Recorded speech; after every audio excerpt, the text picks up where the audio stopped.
This is an Extra 106.3 podcast. To hear more live and local content like this, tune into 106.3 FM or download the Extra 106.3 app. Extra 106.3 and a Second Chance Bail Bonds are proud to bring you Justice Unfiltered. Real conversations with real people from every side of the justice system. From the latest in law and order to the voices of those impacted, changed, and working to make a difference. This is where truth meets transformation. Now, it's time for Justice Unfiltered, presented by a Second Chance Bail Bonds on Atlanta's only conservative news and talk station, Extra 106.3 FM and the Extra 106.3 app. Welcome to Justice Unfiltered on Extra 106.3. You smiling over there because I've gotten this thing down pat. I've not messed up one time, I would like to point out. Justice Unfiltered with the CEO of Second Chance Bail Bonds and a Second Chance Monitoring, Daniel Matalon. But Daniel is not alone today. He doesn't always bring a lot of people with him to the show, but today you have. Would you like to introduce everybody? You should introduce everybody. Yeah, so we've got first my brother to the left, COO of the Second Chance Bail Bonds, Ryan Matalon, and we have Director of Operations, Jesse Fellabaum. There you go. Brother from another mother, as I have said for the last 15 years of these guys. From another I got to hang out with Ryan correct, at a ball game. We got to go see the Braves. We went to see the Braves together. Enjoyed that And very much. talk so much trash about your brother, man. It was fun. We were at Sounds, yeah. Good day of trash talking. Yeah, that's exactly right. But I mean, what day when it's the boys out watching a ball game, having a couple cold pops, trash talk is part of it. It's just the way it goes. Comes with territory. It does indeed. I think it would be a good idea to talk about a second chance. Where the idea come from? What is it that put you in the business, or y'all in the business that you're in? Because I don't think many people know much about bail bonds. Am I right about that? People don't know much about the way y'all's business works. That's fair. Absolutely.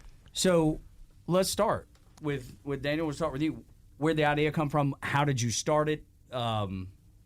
Yes. When did it begin? I mean, so go back, I guess, 2003. Try to keep this short, right? But we got 45 minutes. yeah, Make it as long as you want. I mean, but so go back to 03. I come to Atlanta, obviously. Yeah. Multiple rounds, treatment centers, and pretty much at the end of the road. And honestly, it happened by accident. I mean, it was literally me coming back to Atlanta to start my life over, or a new beginning, I guess. Not start over, new beginning. And that's kind of the path that it led me to. Working for someone by a good friend of mine and colleague and mentor and all the above, Charles Shaw, is who I met. And in the bail bond industry? He was in the bonding business in Gwinnett County in 2004 when I started working for him. And then ultimately a Second Chance was formed in March of 2007. And he was obviously part of that process, giving me the insight and the knowledge to kind of step out and do that. But that's about the time when it started. But was he encouraging of you starting your own place? No. I mean, it was, and not that he wouldn't have been at the time. Sure. Yeah. I just the decision I had made was this was something that I wanted to pursue. I had always wanted more, and I always felt that it was there. I just didn't know what I was going to do. Sometimes in life you just and let's be honest, let's be clear. When I got to Atlanta, I was in no form or shape to be doing much of anything other than waking up, going to the bathroom, and taking a shower and putting my clothes on. That was that was.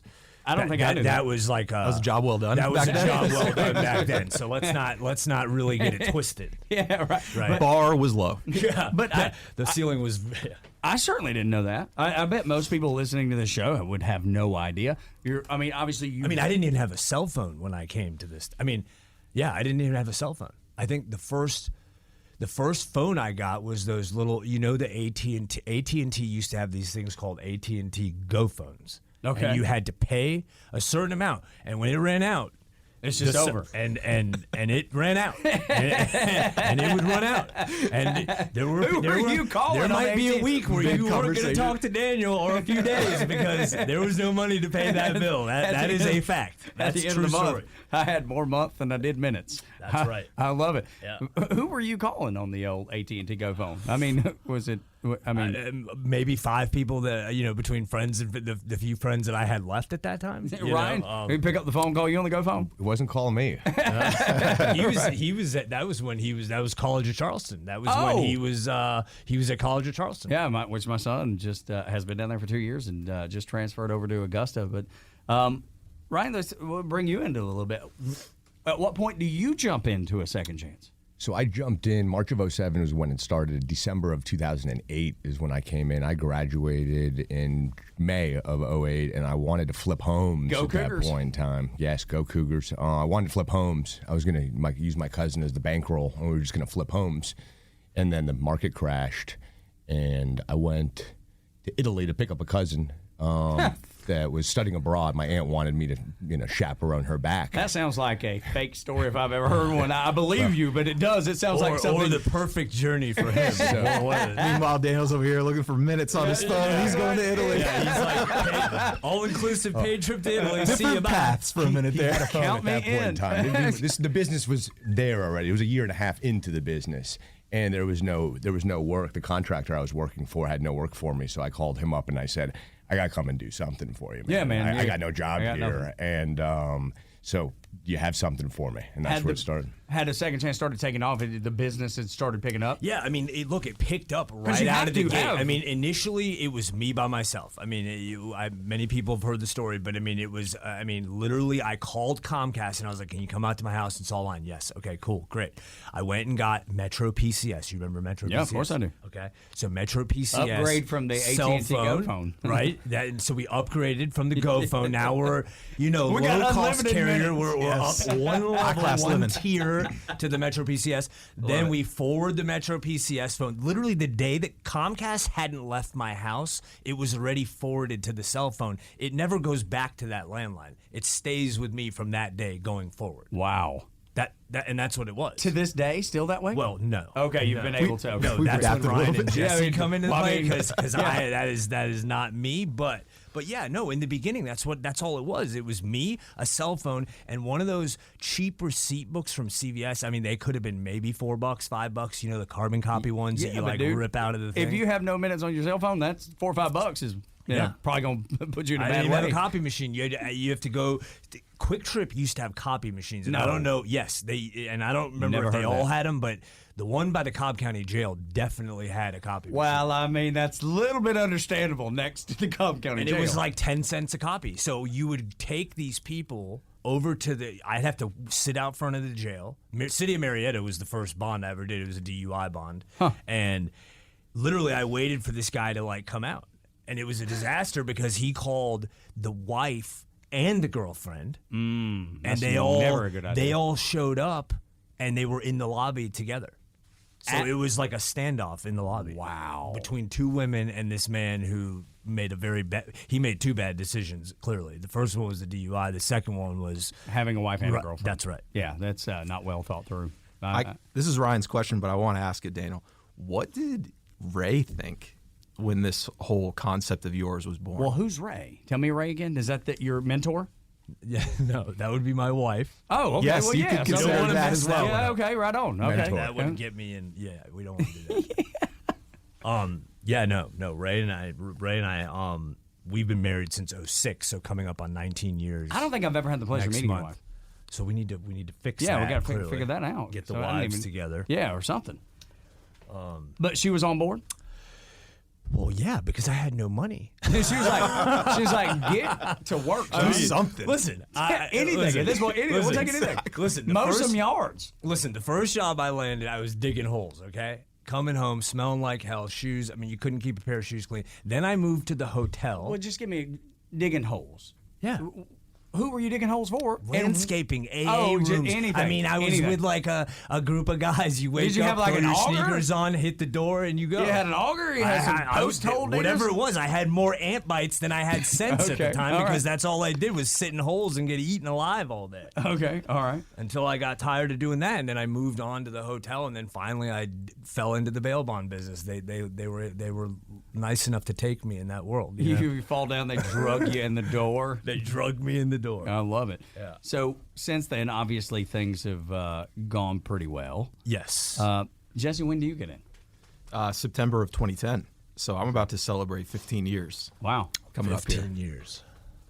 When 15 years rolls around, is this? Did you ever expect you would be doing what you're doing? Where you're doing it? What were you going to be? Look, if you get out of college, what was your goal? Were you going to be a race car driver? What were you going to be? Doug, my focus was on today with an eye on tomorrow. That was the very best that I could offer to this world. I was selling televisions and knickknacks at a place called Brandsmart USA. Oh, I know Brandsmart. Yep. I did a bunch of remote broadcasting. for Best salesman to ever touch the floor. I right have there. no doubt. That's him. Yeah, that's how I got to meet Daniel and then eventually Ryan. Ryan was the master negotiator that Daniel brought in to get a Bose stereo at a discounted price. Those are price protected items, or at least they were 15 years ago, so there was no discount to be offered. It's like And Sonos nowadays. I'd like to think that was perhaps a test that I passed, and they're like, he's got to come work for us. Yeah, there's no doubt, man. This dude has got it together. I Sat love down at it was like a week later. Sat down with Daniel, and we were at a what was Taco it? Mac. Taco Mac on Chastain Road in Chastain Kennesaw. Road. Yeah. And I think I had hard negotiated $17 an hour to get the party rolling. Let's go, buddy. Let's Never go. look And I back. was like, God, I don't even know if I can do this. I mean, no, seriously, at the time. I mean, it was like, this was like a really big decision for me. Just think about that. It really was. Like, seriously. Aside from Ryan, first employee, Jesse was the first employee? Well, I mean, because you said you were not the doing first- everything. No, the first employee was a woman that I had hired, and it was her and I in the beginning, and Chris Howard, who's an investigator that works on a lot of the some of the failure to appear stuff. But anyhow, he had come on with me in the beginning. He was like really the first one. You're starting to grow. But in a the little very, bit. very beginning, Yeah. it was me by myself, Yeah. you know, and until you actually had any cash flow. I mean, sometimes, dude, I'd walk around with the bank bag for a week, couldn't even make a deposit. So, Oh, I mean, no. Yeah. Yeah, that's tough. And Well, I then- mean, it's literally, it's just imagine like going out in the middle of the night in the dark. what's that? Yeah, I mean, that and figure it out. I mean, you have to make money. yeah. How are you gonna make money? Well, I mean, sign some bonds, I think. right. Well, I think that the $17 an hour is the concept was at that time. He was probably paying $10 to $11 an hour. So it was so like, this I'm dude- about to pay like this dude's- double what I'm usually stretching. paying to get this rock star salesman. back then, Jesse knew. He was like, I know what I'm worth, and I'm not coming for less than 17. It's just so long ago. It's wild. But no, I had no idea that we would be where we are today. You know, all that time ago, I just didn't know what the future would look like. But boy, am I glad that we all agreed to what we agreed to sitting here today. Yeah. It's been phenomenal No for doubt. me and my family. And yeah. And the business obviously continues to grow, adding monitoring. There's so much that y'all have been able to accomplish. Let's talk about adapting that business model and the philosophy that you use throughout the years, how it's changed or if it's changed at all. We'll talk about that next as we sit around the campfire learning about a second chance bail bonds and a second chance monitoring here on Extra 106.3.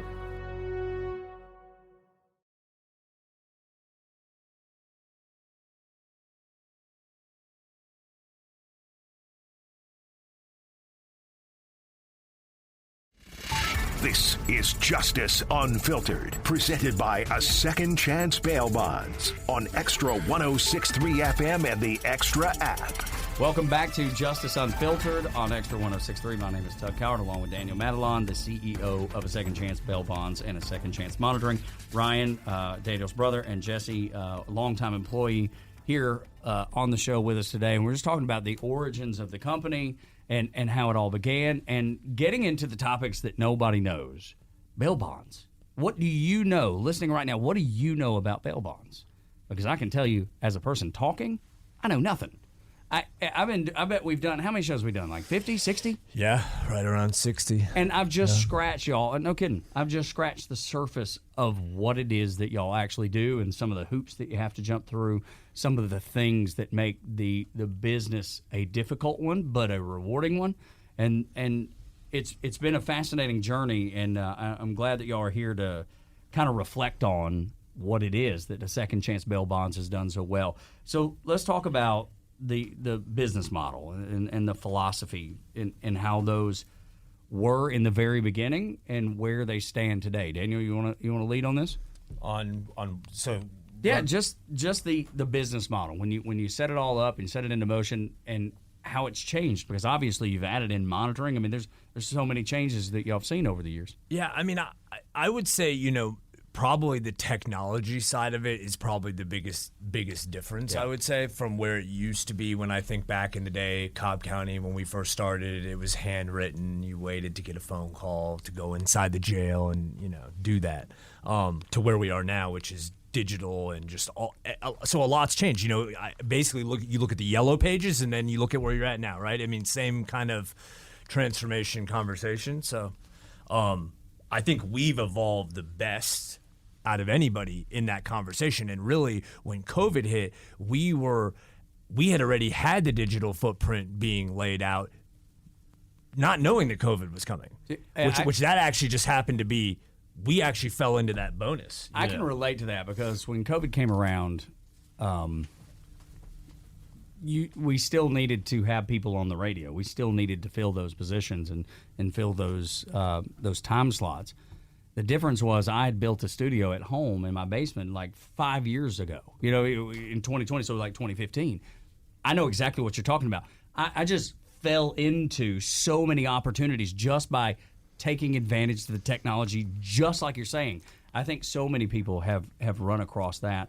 Ryan? Well, because then you see the companies that have gone backwards as a result of them not just, and it's not even like, listen, I'm not the technology person at a Second Chance. Ryan, nor am I going to I'm not going to be the guy. But I can tell you this, I'm smart enough to know that I need to stay ahead of that. Sure. And when you don't, you get behind the eight ball, and then, you get swallowed eventually. Yeah, it's easy to get wrapped up.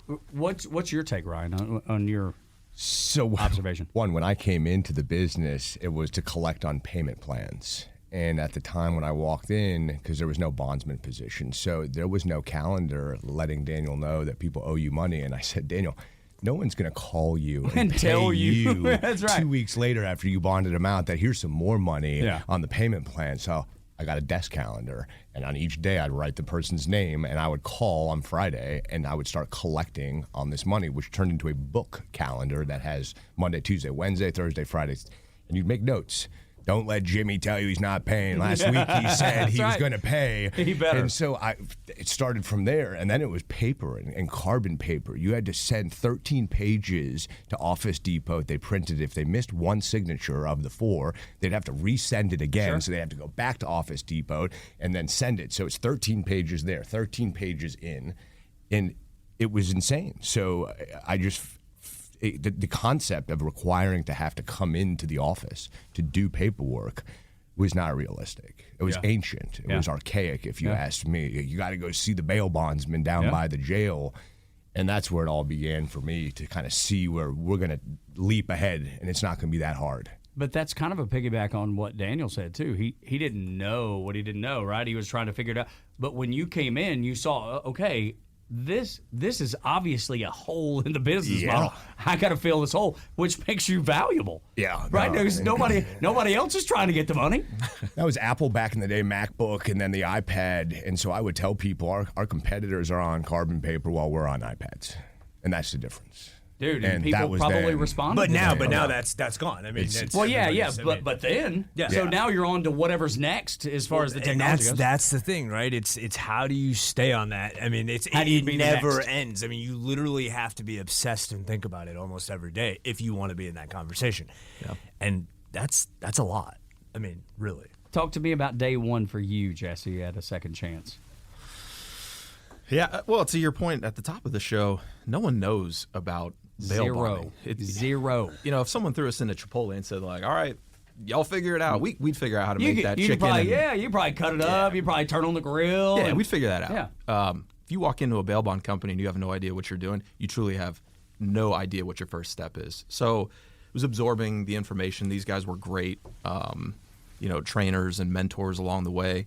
Had a woman named Linda that worked there in an admin role who did a great job of, immersing me in the information. But it seems like a lot of information to retain early. I think the benefit I had walking into it is that it was a very small operation. So if I could just kind of figure out the few things we were doing in that one area, I was golden. Help me understand sales, though, at a bail bond organization. It doesn't seem like there would be a need for a salesman. Just layman looking in. Oh, right. There is. Clearly there is. There is. But help me understand what it is, why. Well, there's a lot of competition in what we do. And, typically the same price, kind of the same setup of you need a cosigner. They're going to need to prove who they are with an ID. They're going to need to prove they have income, most likely. So we all do the same thing. It's hoping and achieving that phone call you get, that's the last phone call that person makes. They have found a second chance. They feel comfortable doing business with us. You've answered all their questions, made them feel comfortable, and now they want to do business with you. If you don't have a salesman and you have a clerk that's just rattling off information on a one sheet, odds are they're probably going to keep calling around for a better price. Our folks, and I think this is my value add to the business, we have the best team, hands down, day and night across all of our locations in multiple states. They have got it dialed in, and they're truly super fans and enthusiastic about what we do and the service we provide to the community. When you are working with a salesperson that is deeply rooted in their cause, that's going to be the you're not going to call anywhere else. Relatability. Absolutely. I've by the way, you said you've never been, you don't understand all that. I think I've seen some mugshots of you flying around out there. I don't know why you had to bring Are you it up. sure? I don't know why you brought it up. I think I think you know what you're talking That's about. my cousin here. Curtis. It's yes, Doppelganger. That's right. We look a lot alike. I don't know if he knows about Curtis. But I'll give you just a quick story about my cousin Curtis. Yeah. He's the greatest guy. He'll give you the shirt off his back. He's that kind of fella. He's been in jail a couple times. He's not Testing above things out. Not above the fray. Yeah. I get home from my first probably deployment in the Navy. It's Christmas time. We all show up at my grandparents' house. Pop and Grandma all cooking a big old Christmas spread. It's going to be great. And I walk up. My cousin Curtis is at the door. He says, "Man, I'm so proud of you. Your first grandson," he's older than I am, first grandson to join the military, following in Papa's footsteps, my grandfather's World War II veteran. He said, "I'm so proud of you that I've gotten your name tattooed on my arm." And I was like, "Hang on. That sounds insane." "No, you don't." And he was like, "No, I do. I'm so proud of you." And I was like, "Well, is it just block lettering? What is this?" And he pulls up his sleeve, and right there on the shoulder it says your name. The best bar joke of all time. He's won so many beers. That's my cousin Curtis. I love him. I love him. To that point, and just speaking to our team, just really quickly, we have an employee that works with us. You got a cousin Curtis? I kid. Shout out Kyle Wallen. This young man has a tattoo of a second chance of our logo on his arm. No, Yes, he And does. that's our team. I talk about super fans of what we do. Yeah. We got it. It's true. How many employees of I other didn't companies believe it. have tattoos? Zero. I didn't believe it when they told me. I didn't believe it. What possessed this young man to do that? Well, you should haul him in here and find out. I feel like he lost a We bet. can make that It's in happen. color, That's the too. good news. I feel like the man lost a bet. I'm not going to. I don't know. Oh, what it's happened his there. passion. He believes that we gave him a second chance I've- at life with the job. He's been with us for 10 plus years too. Yeah.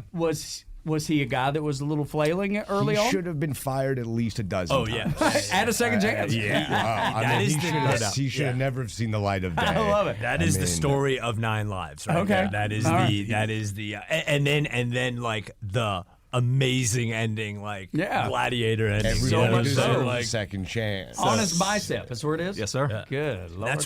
But you know what? That's a lesson right there. You never give up. You stay. You always stay the course. Do you feel like that's? And this is serious. Do you Oh, feel God, like yeah. that's because of your own story? Oh God, yeah. I mean, absolutely, 100%. Like there were days that were so dark that were. I mean, it was so easy just to be like done. Really? Yeah. I mean, why? Yeah. I mean, once you have what you need in life, why do any more? We'll go to you, Ryan. obviously Daniel's brother. You've seen the highest highs and the lowest lows. You've seen it all. What is it that you feel like that he's built? What is it that changed him and turned him into what he is now? Because I mean, the transformation, the stories that he shared with me are I would have never guessed.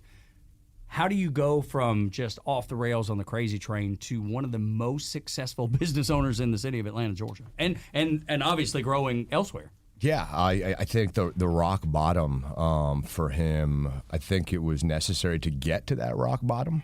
I know I was disappointed that my older brother, I'm probably going to have to take care of him for the rest of my life, and this is bullshit. Like, what's going on here? What's the deal? Yeah. The irony, flip around, is then he ended up saving me. Dude. By giving me a job. Right. When I was getting paid $10 an hour on the table with this contractor, and he just gave me the opportunity, which at that time I'm sure he didn't really have the position available or to pay for. But that's what family does, man. Hey, and so I think, it's always the hustle of the street hustle, right? So, like, I technically was with him on the streets when he was a teenager, and I got in the mix of all of that shenanigans. He drug you in. But I had the book smart, so the irony that I got the college degree, he didn't last a semester, and I end up working for him, right? And I'm a 3-time college dropout. I can relate back. So it's great. And I'm real good at it. I think real good at it. The real life experience is what made him understand that he had nothing. And so from here, anything is better. So let's build it. And you've not lost. You've not failed until you quit trying. And it's obvious that you didn't. Listen, I like to be in the worst possible position. You can throw me in the. Give me the hardest we could be challenge. Throw me the hardest thing, or the one that nobody wants. That is like, oh, that's terrible, and then you come back an hour later, and that's like the number one on the board. That type of thing. Mm-hmm. I'm all about that type of stuff, but also you just never give up. I mean, there are things in life that I've had to work 2 years at. I have a deal right now that I'm in that I've been working on for 10 months. Wow, 10 months, and I'm not even there. But you will be. You'll get there. It's happening. Right. No, it'll happen. It's going to happen. But I'm so impressed by that. But yeah, do you have to wake up and go to sleep for 10 months somehow? And this is not a small task. This is a whole entire state of business, right? Wow. And so major undertaking, and yeah. But that to me is like the fun, right? That's like I love solving the problem. Oh God, dude, that's like problem solver by nature. Yeah. Jesse, when I hear about second chance bail bonds, and monitoring too, and when I hear the stories, whether it's Ryan laying them out or it's Daniel or even you, and the one thing that comes to mind that I would lay, if you were to ask me to give one word about what a second chance means or a value that it embraces, is loyalty. Mm. That's the one, because you told me about the kid that should have been fired 5 times and now he's got the tattoo. Daniel has tried to, he had. Well, and failures. I mean, before Second Chance started, there were failures. I mean, sure. Another business that I was in that I came out of right before I went into the bail industry that was a failure. Yeah. I mean, and there's been failures and bad ideas within Second Chance, but there's been so many more victories and wins, and that's what you strive for. I mean, because it's never. I like to move fast, but obviously that can be a threat too, right? Yeah, sure, because you get maybe careless if you move too fast. Right. So I'm the gas, they're the brakes. Speaking of failures, yes. he does have to tell you the pawn shop failure that Jesse just brought to my attention. So yes, he did own a pawn shop to begin with, which I was like, oh great, my brother owns a pawn shop. This is going to go real well right now. The golf club story though specifically. Okay, well, I do want to get to loyalty because I do think it's in my defense. I can see loyalty. Keep going for now. We'll let it keep going for now. I can see the word of loyalty that just permeates through a second chance bail bonds and monitoring the story. So, yeah, get me to the golf clubs. Tell me about the pawn shop. I don't know, dude. I got talked into getting into this pawn shop business. Where was it? Marietta, Georgia, right? Same town we're in, I guess, right? Or no, we're in Atlanta. Technically. Technically, we are. So, but... Yeah, I don't know. I end up in this pawn shop. Anyhow, I should have never have been in this, right? But I'm like, young kid wanting to do stuff, and I go to my mom and I'm like, I need money to borrow to get this pawn shop. Anyhow, long story short, business, we were undercapitalized, number one, out the gate. I mean, never should have happened. You didn't have the money to function as a business. We were moving, but we weren't really moving. Okay. You know what I'm saying? Yeah. We were moving in the wrong direction. Okay, But anyhow, got it. and we're like, God, we don't have any money. So, well, these golf clubs come in one day, and I loan money on these golf clubs. Well, what they all think is so funny, and my wife and kids and everybody around me continues. God, this was in 2003. So this was over 20 years ago. Yeah, and I took it was not a full set. It was missing the 7-iron. The 7-iron was definitely missing. So Was it at therefore, least a nice set? Therefore, I was on the losing side of the pawn deal. Yeah. So I'm not a good pawnbroker. I then got out of the pawnbroker business. I Sold the business at a I loss? sold to my partner, which he then continued on, and I gracefully bowed out. And I have never been in the pawnbroker business since, and probably never will again. But good luck to everybody who's in it. It was missing the 7-iron. Missing the part of the story too where he comes home and he's like, "Baby, we did it. Struck gold with these golf clubs today."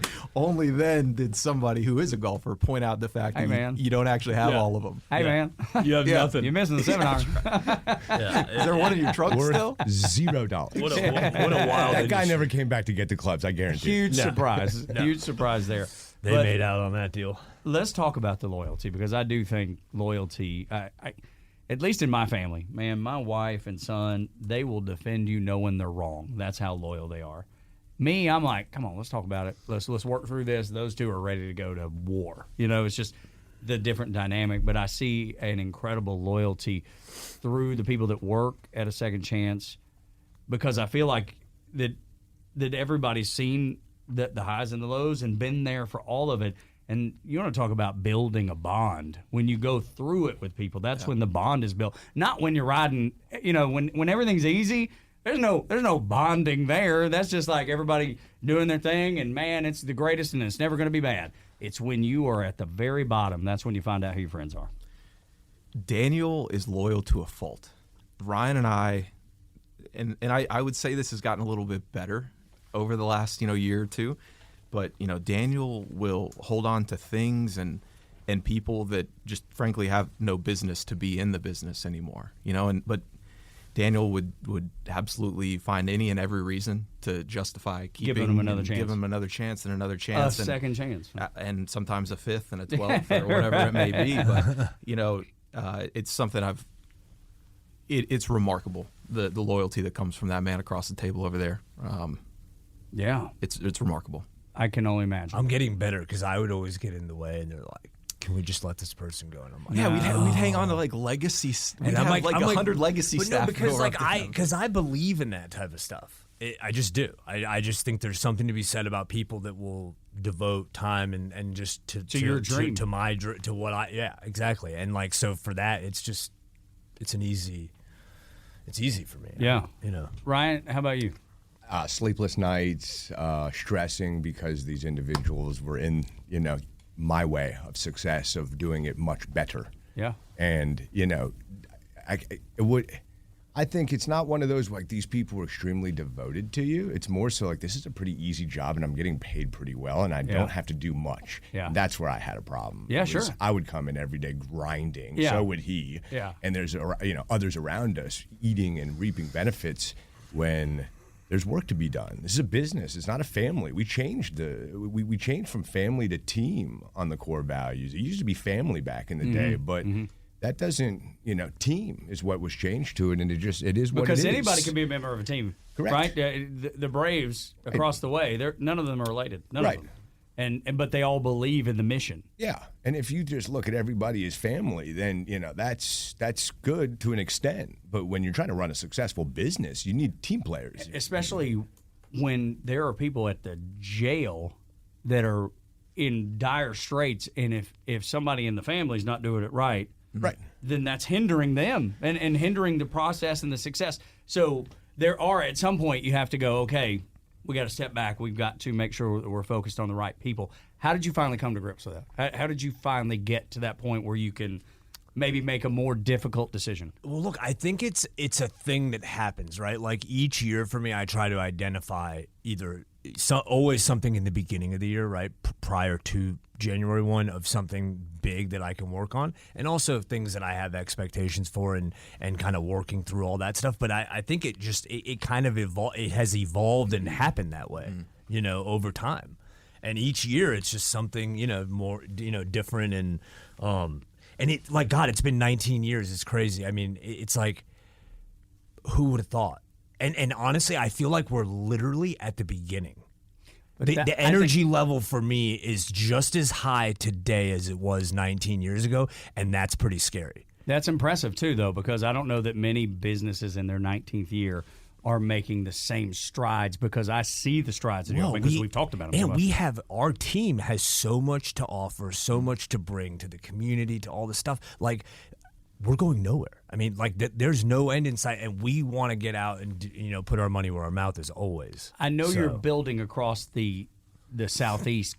Is there a national play at any point? 100%, yeah. I felt 100%. Like that. I mean, look, I've been quiet about it because I'm a big believer in not talking about and televising things in business. So, I mean, I'm just not that guy. Like, I don't really need to brag about anything. So, like, it is what it is. But, yeah, absolutely, lots of plans on many fronts across all A2C brands. When we come back on Justice Unfiltered, it's kind of a get to know the show a little bit, get to know the people, the players at a second chance. That way you know what's behind the guests that we have on and the discussions that we have with them.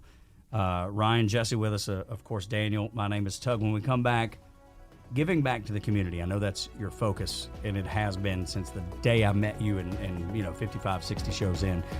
Best part of the whole job. Right. Why that is next on Extra.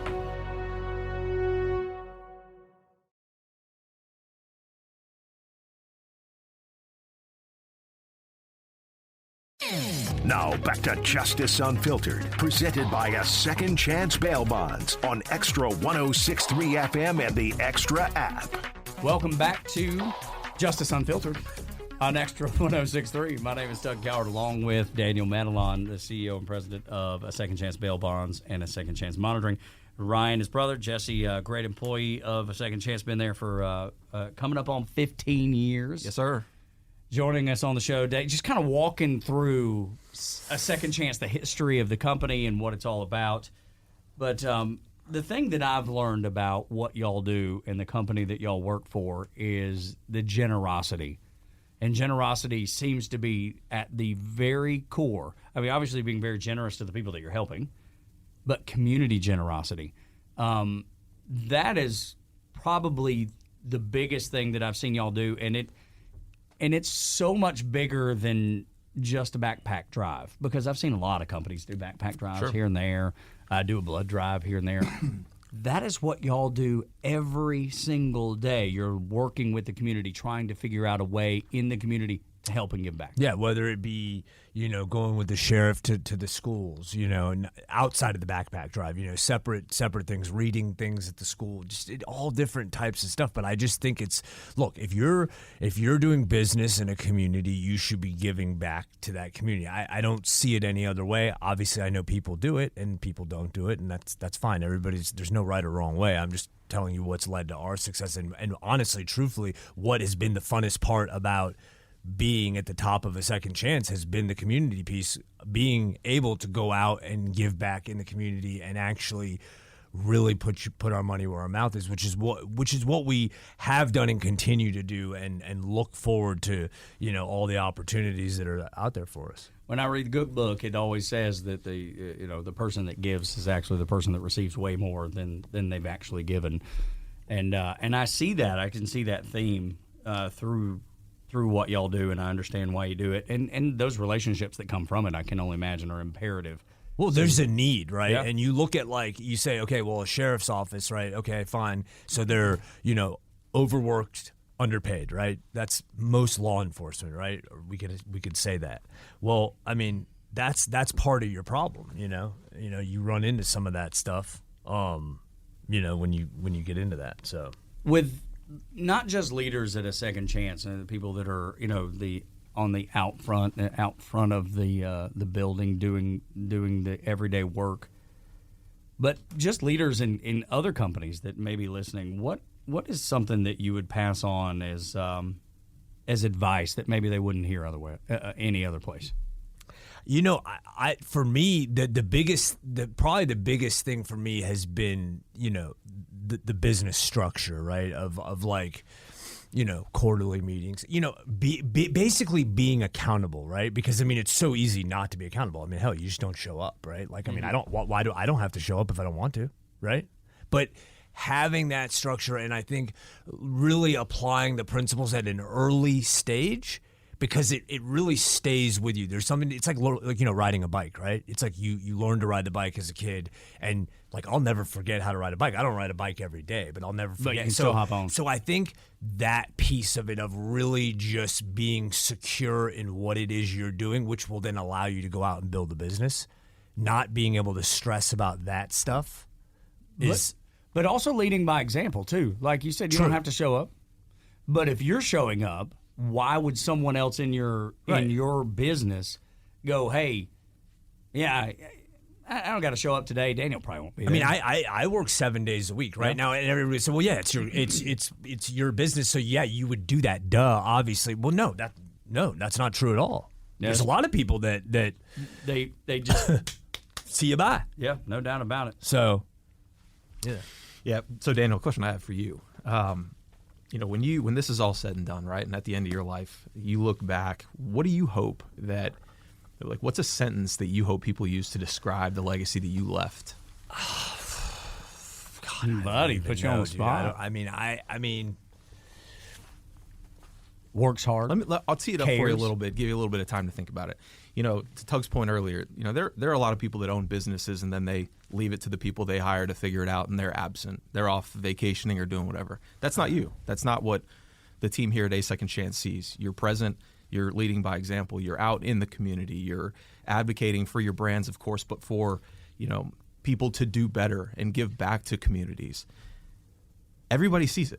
I just had a conversation with the sheriff the other day, and they said the most valuable thing that you give is your time. You're out there in the cold. Because anybody can strap off a donation, right? Well, right. Anybody, you can write a check. Anybody can write a check, right? If you have the means to do so. Your most valuable asset. But then you're writing the check, and then you're actually showing up for 8 hours, and then you're actually following up, and then you're actually meeting with someone after that. Well, now there's like 5 extensions, and then you've got one other person who's just write the check, go. So there's. I don't know, man. It just makes me happy. I don't know how else to explain it. It makes me whole. All of that community piece is honestly what drives me, because I'm like our community, A Second Chance Community Foundation. Like, I can't wait to be able to just have enough time to put into it to give the people what they want, because that's a thing. It's a real thing. But with as busy as we are, everything's moving, right? But yeah, that's another thing that's coming is the A Second Chance Community Foundation, which exists now, and but we'll have a bigger presence, in the end Q4 of this year, and then bigger presence in 2026. So I'll give you my statement for him. It'd be more of a statement than maybe a sentence, but he showed up. That's it. I think it's as simple as that. He showed, but each of you here today, you didn't have to come today. You knew we were doing this episode talking about the beginnings, the origins, and where we're all headed. But you didn't have to show up. And I think leading by example, and you showed up. Either that or you got free lunch coming. I don't know which one it is. I'll tell you, I've been on this show once before, and I talked about suicide awareness and that. And this is just Daniel might know this about me, I don't know. But when that happened, I had just started working at Second Chance. I had not been here. I was counting days. Called him, had to tell him what was going on. I obviously had to go to where my mom was, which was in Virginia. And before I even got there, somehow Daniel figured out where that house was and had flowers waiting as, a memorial for my father. I knew instantly I'd found where I want to end my days working. That's the loyalty piece comes back in, right? In somebody days. took the time actually cared enough to take the time. It's easy to shoot a text, man, heard the news, so sorry. And we all do that. I'm not saying that's not a good thing to do, because it is. But when you actually care enough to say, hey, I'm going to find the location and I'm going to send flowers, that's something you don't have to do. That's showing up, man. That's what I see. And I see it with all you guys, and you got a good thing going, and I know that Second Chance has a lot of growth. Anything you want to leave with? Is there any parting wisdom? Is there anything that we didn't cover that maybe you wanted to? Is there Ryan? You want to say anything? Maybe you just yell at your brother. I don't know any of that. Look, man, again, I wouldn't be where I am today without Daniel, my brother, and him starting what he started. So it's just crazy how the world works and how time passes. I mean, Jesse's like a brother to us. He came in right after I did. So he's inevitably followed the path, allowed me to be bail bondsman, to manager. So it's just it's a family thing. It is. It is. But it's an incredible ride, and we have a lot of work left to do. Yeah, and you can tell. Yeah, it's in time. You know, that's the one thing now where I'm like actually realizing it's the time. You can't get the time back ever. And that's time something I'm struggling with now. You know, it just doesn't come back. So we'll leave it there, but there's plenty more stories. I have a feeling that we can probably get into. Maybe we can make this once every few months or something. We get in here and just tell stories and funny quips and just the things that are going on in life, and continue the conversation about the direction of a Second Chance bail bonds and a Second Chance monitoring. This is Justice Unfiltered on Extra 106.3. This is an Extra 106.3 podcast. To hear more live and local content like this, tune into 106.3 FM or download the Extra 106.3 app.